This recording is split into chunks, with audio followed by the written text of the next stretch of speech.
I'm like kind of overwhelmed at the love for the show and all the fans, and you know, it's really beautiful. And it's nice to have a place where all of us nerds, myself included, can come together and just be unabashedly joyous about something that is just pure fun and, like, you know, it's just pure goodness in my mind. And so it's really nice that we can all have a place for that.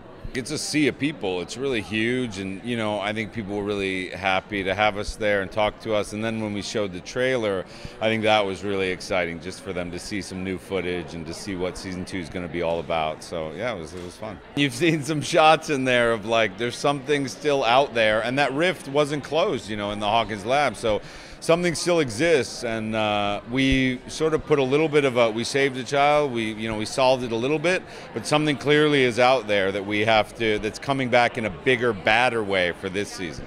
We're like an old family now. I feel like we're like an old married couple, all of us. So it's like, we just love each other. I mean, everyone was really excited because we sort of knew what we were making, and everybody was really psyched about that. And then we fell right into our old dynamics, which is just like, we're a group of misfits who, like, just really, you know, really don't belong on television, but we've wound up there, so it's good. We did get 19 Emmy nominations, you know what I mean? So the show clearly, and I believe this about the show, it does have like a beauty to it, and an elegance to it, and a real heart to it that I feel like maybe you don't always get in genre shows because they're just about the scares. But to me, I'm so proud of the work that everyone's doing, from the camera department down to the actors, down to the costumes, that we're really creating a world of, like, real ordinary people who are struggling to go through life.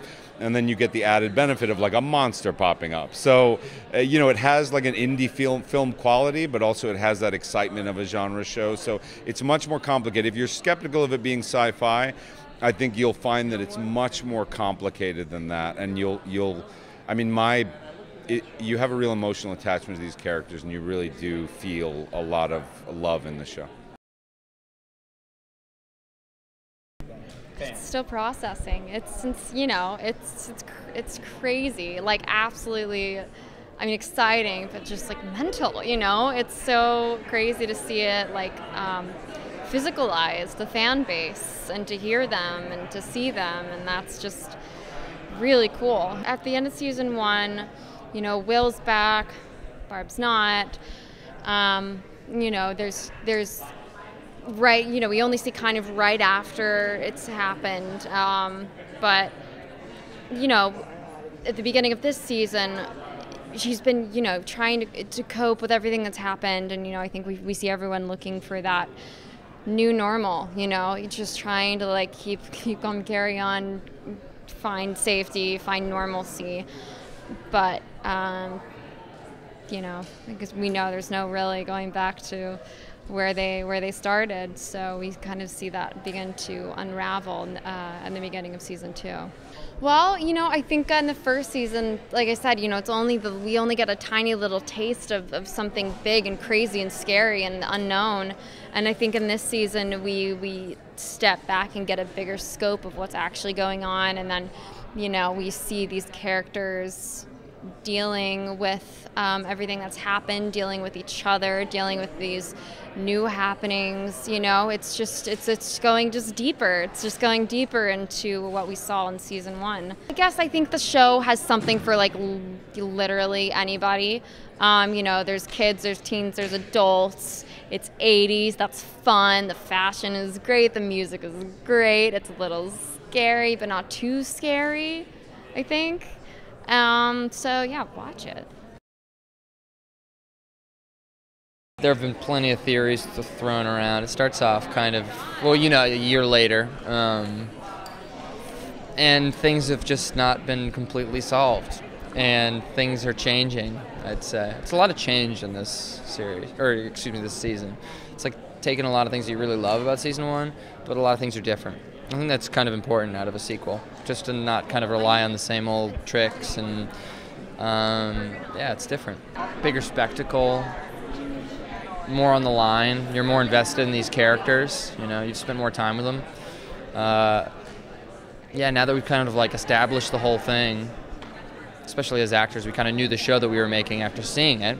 Kind of went into season 2 with kind of like a reinvigorated drive to show more and explore.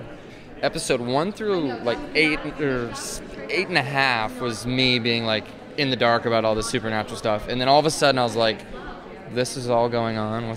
So you kind of pick up a year later after that, and ever since Steve kind of meets Nancy and kind of had this relationship with her, he was really going on this trajectory and was kind of going on this path, and it really threw him a curveball. I love seeing everybody. It's like a family. It's like summer camp. You go away half the year, hang out with all these people, and then you're like, okay, I'll see you on July 4th, and then you see each other, and it's like, ah! It's great. It's so cool. Especially now, these kids are like, when we started filming, they were just this big, and now Finn is like the same height as me, you know? It's cool. It's really fun. It's our first time at Comic-Con, so it's the first time at Comic-Con to be at Hall H. It's overwhelming. That's the word I'll use. I mean, it's absolutely overwhelming. And just seeing that energy of the crowd responding to both our cast and then the trailer, it was an experience. I will not forget it anytime soon. Ever, yeah. We have Sadie Sink, who's right there, who plays Max, and she's awesome.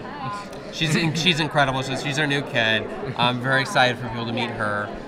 Dacre, who plays her brother Billy, I think he's going to pop in a big way. He spent a while in the Upside Down, and so I don't think it has a positive effects on him. And I think we start to see what those effects are over the course of this season, and it just goes from not great to much worse. But you see right at the beginning of the trailer, I mean, that's he has this vision of the Upside Down and storm in the Upside Down. And so the question is that in his head?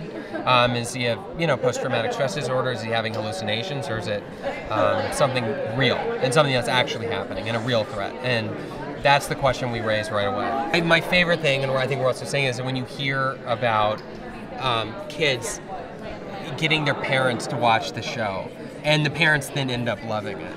And I mean, we wanted the show, we like that the show has this 4-quadrant appeal, or that has kids and teens and adults, and it's not meant for one group and not the other. I mean, it's meant for everybody. If you love the films of Spielberg, if you like Stephen King books, you'll love the show.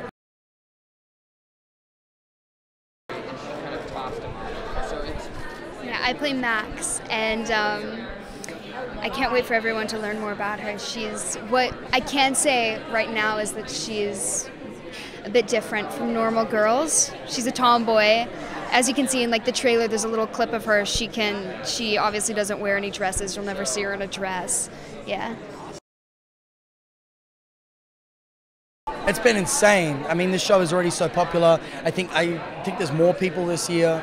The weather is beautiful. I love coming down to San Diego. It reminds me a lot of home. So I think all of those things have been great. I'd say aside from sci-fi, aside from action, aside from Netflix, aside from anything, it's a coming-of-age story. So it's relatable. I mean, all these kids going through puberty and learning through failure and success and exploring, and that's what's so interesting to watch, right? That's why I connect to a lot of those sort of things. That's why I connected to the first season. Yeah.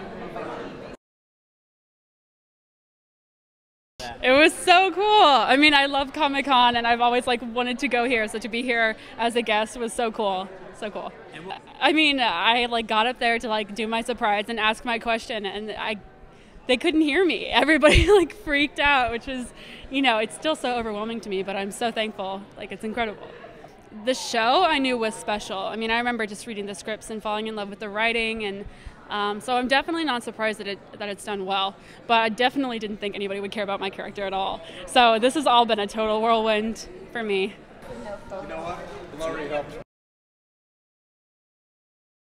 It's crazy. You watch these shows and you're at home and you're in your pajamas and you go, well, this is nice, and then you step out and you go, oh, it's really important. This show really is a huge deal to a lot of people all over the world. So it's really fun. It's a fun ride to be part of it.